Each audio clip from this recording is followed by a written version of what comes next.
Hi, this is DOSBox Mom, and welcome back to Let's Play Gateway to the Savage Frontier. Off camera, we finished traveling back north to Luskan, so we're just inside the city gates.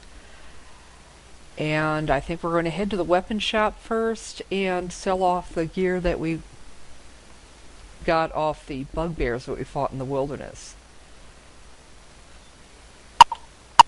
So we'll take care of that real quick. Pass in.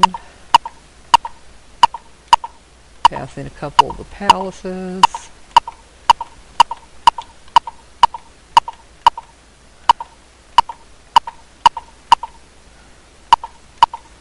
And there's a weapon shop.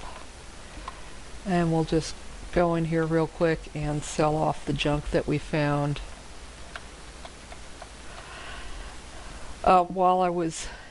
While the party was in Neverwinter, we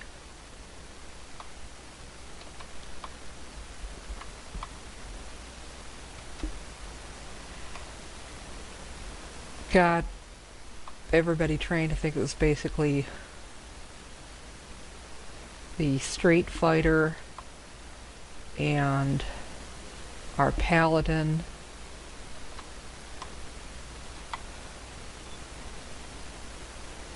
And our Cleric and Crevish.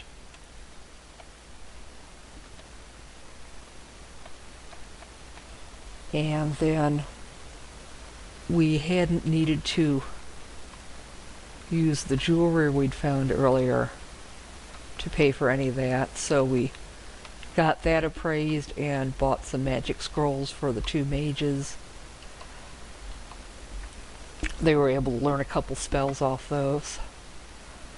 And bought a few magic arrows for those characters who didn't already have magic arrows. So now everybody's got some kind of magic weapon. Maybe not both a magical melee weapon and a magical missile weapon, but something. So we're in a lot better shape. And that's all done. Let's save that.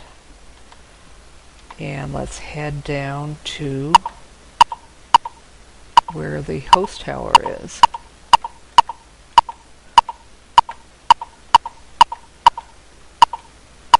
Basically, we're going to go past all those palaces again.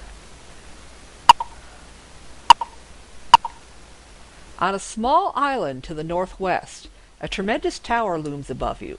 Although made of stone, it must be magically constructed, for its 5 great spires defy the laws of nature as they grow like great tree limbs to the sky. Okay. Actually, I've seen some buildings on college campuses that remind me a little bit of that. And it's on an island in the harbor. And here's the entrance. You twist awkwardly, looking up at the huge 5-spired tower that pierces the sky above you. Crevish whistles and says, "Somehow I don't think the statuette's going to be on a shelf just inside the front door." Okay, you might remember that we heard that the statuette is in a direction where nobody expects to find it. You step into the Hosttower of the Arcane, and a feeling of dread grips the entire party.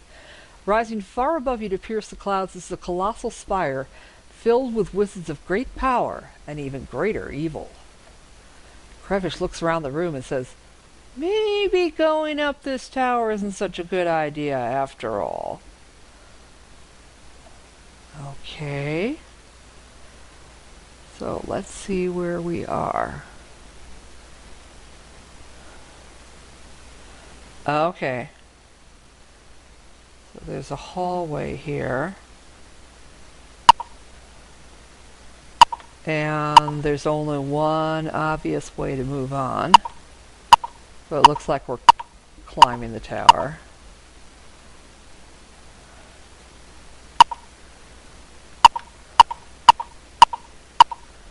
And what's in this room?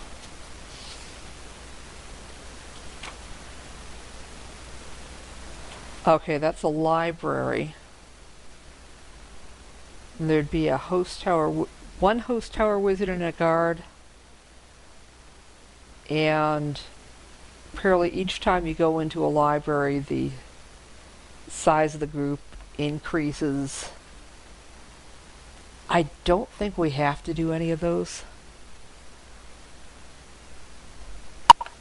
Maybe we can do just one. Or, nah.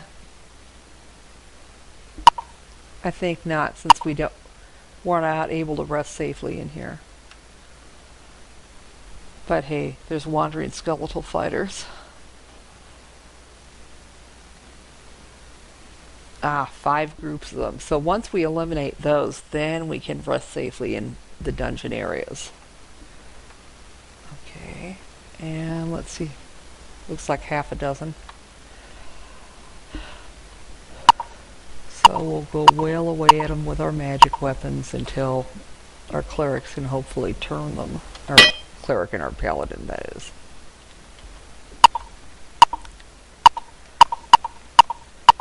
So since there isn't a safe place to rest until we've defeated the wandering skeletal fighters, we will want to be very conservative in our use of spells.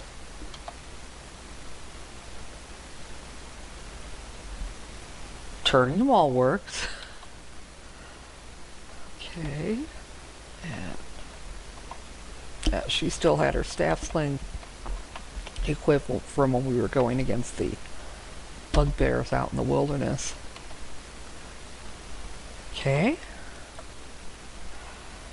And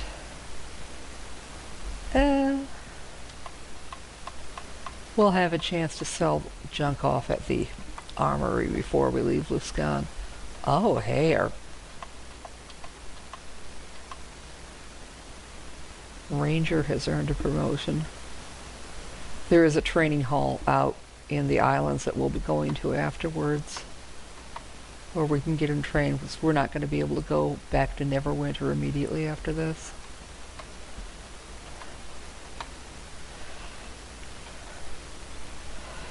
Okay, so basically we're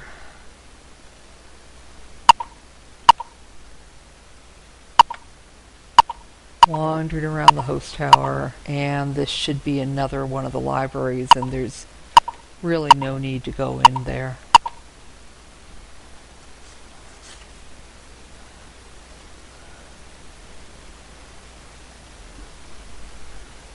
Okay, we're going south.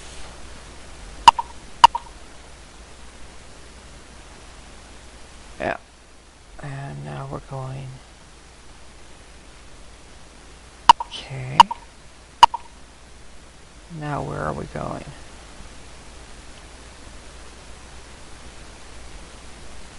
Okay, so this is a ramp which climbs steeply and curves to the left. And there's owlbears. Yeah, basically there's more and more owlbears the farther up you go. Fortunately, we don't need to go much farther up to get back into the area where the statuette is probably going to be. Okay, it looks like about 5 of them. Okay. This may be foolish, but I'm going to try to engage them in melee, so maybe we can get close enough to use Sticking Cloud.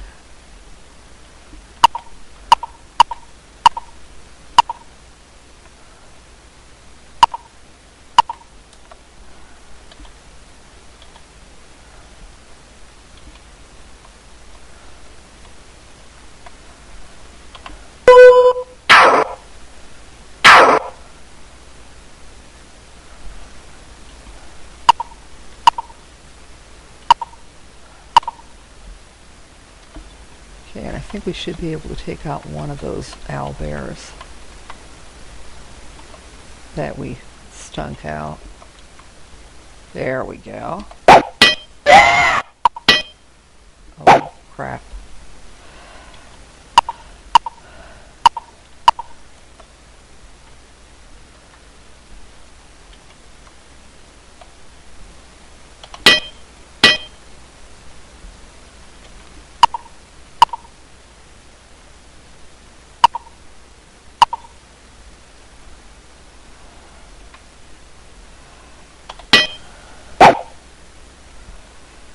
Okay, and let's see.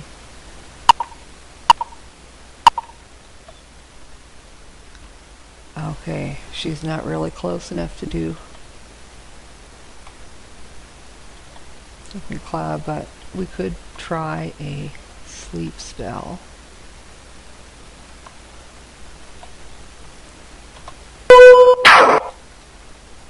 Occasionally works on them. It would have been nice if Crevish could have aimed his arrow at the owlbear that we'd put to sleep.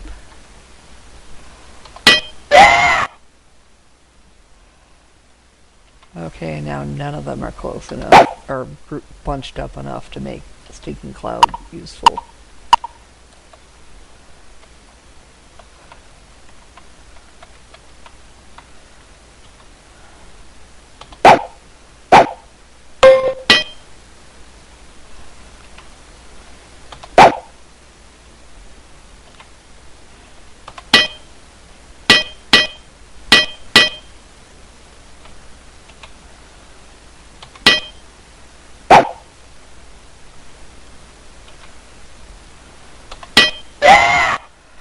Good.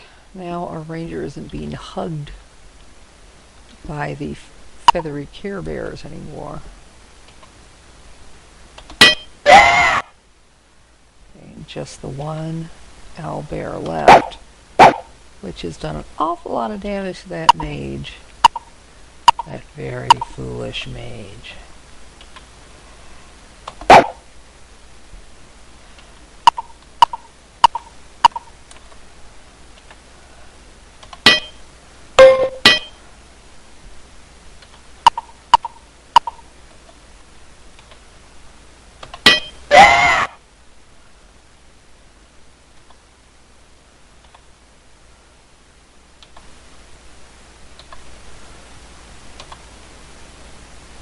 Okay, and we're done with that battle. And there should be, yep, some gems on the owlbears, which will be very useful for helping get our ranger trained once we get out to the islands. And we'll have our paladin heal the mage, because he needs it the most. Crevish says, if this is the bottom of the tower, I'd sure hate to see the top. Okay, well in camp we will not be able to rest, but perhaps our cleric can cast a few healing spells.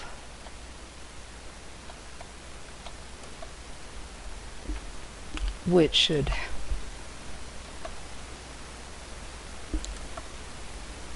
help our mage survive until we can get to a place where we can rest.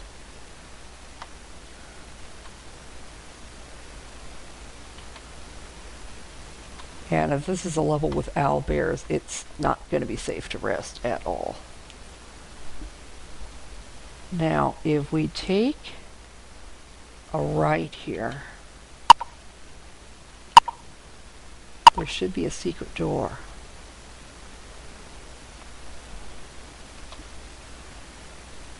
Yeah, and of course we epic fail once again at picking the lock. The secret door opens silently and the party passes through. The small room has a damp, musty odor. And it looks like we'll have to explore the dungeons of the Hosttower in our next episode. See you then.